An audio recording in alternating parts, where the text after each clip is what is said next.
वैसे तो बॉलीवुड में कई मर्डर मिस्ट्रीज हैं। चाहे हम बात करें श्रीदेवी की या जिया खान की, या हम बात करें सुशांत सिंह की या फिर दिव्या भारती। आज पुरानी केस में हम बात कर रहे हैं एक ऐसे केस की जिसे पुलिस ने एक मर्डर बताया था, और इस केस में दो लोगों की गिरफ्तारी भी हुई थी।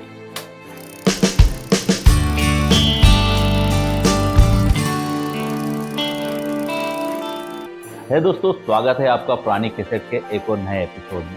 आज हम उस अभिनेत्री की बात करेंगे जिसका जीवन सिर्फ 7 फिल्मों में निकल गया, और 7 फिल्मों में उसने वो नाम कमाया जो बॉलीवुड की टॉप हीरोइन कमाया करती थी। जी हाँ, आज पुरानी कैसेट में हम बात कर रहे हैं प्रिया राजवंश का। अपनी पहली फिल्म हकीकत से बॉलीवुड में आई थी और ऐसा नाम कमाया कि 7 फिल्मों तक वो सुपरहिट रही, और अपने 20 साल के करियर में उन्होंने सिर्फ 7 फिल्में ही की थी। इनका बॉलीवुड सफर तो सक्सेसफुल रहा, लेकिन इनका अंत बड़ा ही दुखदायक था। क्या था ये किस्सा, वो जानने से पहले अगर हम बात कर लें कि प्रिया कौन थी और कहां से आई थी। प्रिया का जन्म हुआ था झेलम में, जो आज पाकिस्तान में है। बाद में उनका परिवार शिमला में शिफ्ट हो गया। उनके पिताजी एक फॉरेस्ट ऑफिसर थे और प्रिया शिमला में ही पढ़ाई कर रही थी, लेकिन बाद में उनके पिताजी का ट्रांसफर हो गया और वो लंदन शिफ्ट हो गए, और प्रिया भी उनके साथ लंदन चली गई।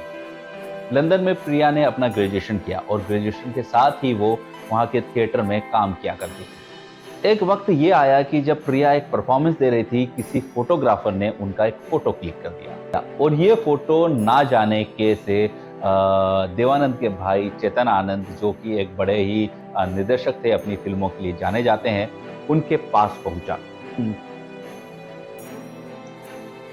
अ, उस वक्त चेतन एक फिल्म बना रहे थे हकीकत, जिसके लिए वो एक नए चेहरे की तलाश में थे।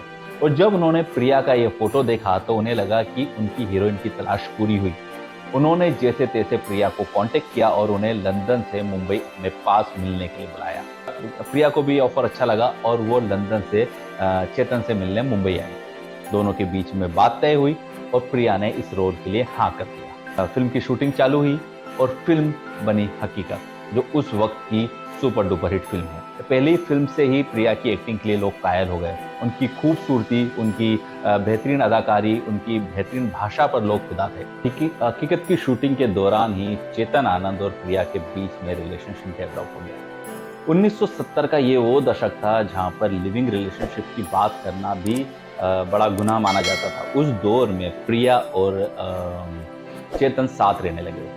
कहा जाता है कि उस वक्त चेतन का उनकी पत्नी और बच्चों के साथ रिलेशनशिप ठीक नहीं था, और उनका परिवार एक अलग घर में रहता था और चेतन और प्रिया एक घर में। दोनों के बीच की नजदीकियां इतनी ज्यादा थी कि लोग कहने लगे थे कि ये जल्द ही शादी कर लेंगे। चेतन किसी भी पार्टी में जाते तो उनके साथ हर वक्त प्रिया होती, और बॉलीवुड में इन दोनों की क्लोजनेस की बातें गरमा रही थी। इधर इस बीच प्रिया की एक और फिल्म हीर रांझा भी बॉलीवुड पर हिट हो गई, और प्रिया का नाम बॉलीवुड में उस नाम पर शुमार हो गया जहां पर बड़ी बड़ी एक्ट्रेस का नाम लिया जाता था। और ऐसे में प्रिया के पास बॉलीवुड के बड़े बड़े ऑफर्स की लाइन लगी हुई। लेकिन कहते हैं ना, प्यार बड़ा अंधा होता है। चेतन आनंद ने प्रिया से कहा कि वो उनके बैनर के अलावा किसी और बैनर में काम नहीं करेंगे, और प्रिया भी अपने वचन की पक्की रही।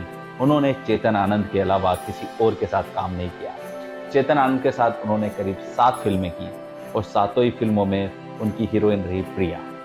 और सातों ही फिल्मों में प्रिया की एक्टिंग को लोगों ने पसंद किया था। लोग उनकी ब्यूटी के साथ साथ उनकी एक्टिंग के भी कायल हो गए थे। जब तक चेतन साथ में रहे, प्रिया और चेतन हमेशा साथ रहे। और कहते हैं 1997 में चेतन आनंद का इंतकाल हो गया और प्रिया अकेली रह गई। प्रिया और चेतन एक बंगलों में रहा करते थे। अपने जीते जी चेतन आनंद ने एक वसीयत बना दी। उस वसीयत में उन्होंने प्रिया का भी हिस्सा रखा था। जिस बंगले में वो रहती थी, उनका आधा हिस्सा उनके नाम था। उनकी प्रॉपर्टी में भी उनका नाम था। ये बात उनके परिवार को पसंद नहीं आ रही थी। कहा जाता है कि चेतन आनंद के जाने के बाद इस बात को लेकर उनके परिवार और प्रिया के बीच में काफी डिस्प्यूट थे। कई बार उनको फोर्स किया जाता था कि वो घर छोड़कर चली जाएं। लेकिन प्रिया भी उस हालत में थी कि चेतन के अलावा उनका इस दुनिया में और कोई नहीं था, और वो कहाँ जाए उन्हें खुद समझ में नहीं आ रहा था। यहाँ तक कि चेतन की वसीयत के मुताबिक उनको जो मेहताना महीना मिलता था वो भी मिलना बंद हो गया था, तो उनकी माली हालत भी काफी खराब हो चुकी थी। ऐसे में प्रिया ने चेतन के भाई देवानंद को एक पत्र लिखा था और उनसे मदद मांगी थी कि उनका जो हिस्सा उन्हें निकलता है उनके परिवार से, चेतन के परिवार से उन्हें दिलवा दिया जाए।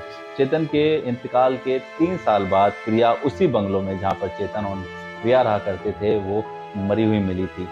और इन्वेस्टिगेशन में पहले तो ये एक एक्सीडेंट दिखाया गया था, कहा गया था कि ये बाथरूम में गिर के मर गई, उनके सर पे चोट आई और उनको उनकी मौत आ गई। लेकिन इन्वेस्टिगेशन में पता चला था कि उनके दोनों चेतन के दोनों बेटों को ये बात पसंद नहीं थी, वो उनको अपना परिवार का हिस्सा नहीं मानते थे और वो किसी भी तरह से प्रिया को उस बंगलो से अपनी जिंदगी से निकाल देना चाहते थे। ऐसे में उन्होंने एक प्लान बनाया था। अगर पुलिस चार्जशीट की बात माने तो चेतन के दोनों बेटे ने ये प्लान वहां पर उस बंगलो में रह रहे नौकर और नौकरानी के साथ बनाया था। नौकरानी ने प्रिया के खाने में कुछ मिला दिया, जो बेहोश हो गई और बाद में नौकर ने उनका गला घोट दिया। ऐसे में कहा जाता है कि जब बाद थोड़ी देर में प्रिया को वापस होश आ गया था और ऐसे में जब वो कुछ शोर मचा दी थी उससे पहले ही नौकरानी ने उनके सर पर जोरदार बेट दे मारा, जिससे उनकी उसी वक्त मौत हो गई थी।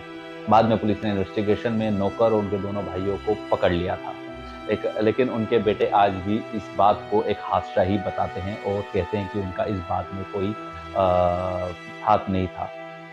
प्रिया जो अपने ज़माने की बला की खूबसूरत, एक्टिंग में माहिर, उनके गाने लोगों के जुआ पे आज भी चढ़ते हैं।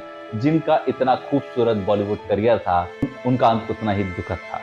तो ये बॉलीवुड में आज हम किस्सा लेकर आए थे प्रिया राजदान का, जो हमेशा लोगों के दिलों में ज़िंदा रहेंगी। उनकी फ़िल्में लोगों को आज भी पसंद हैं और पसंद रहेंगी।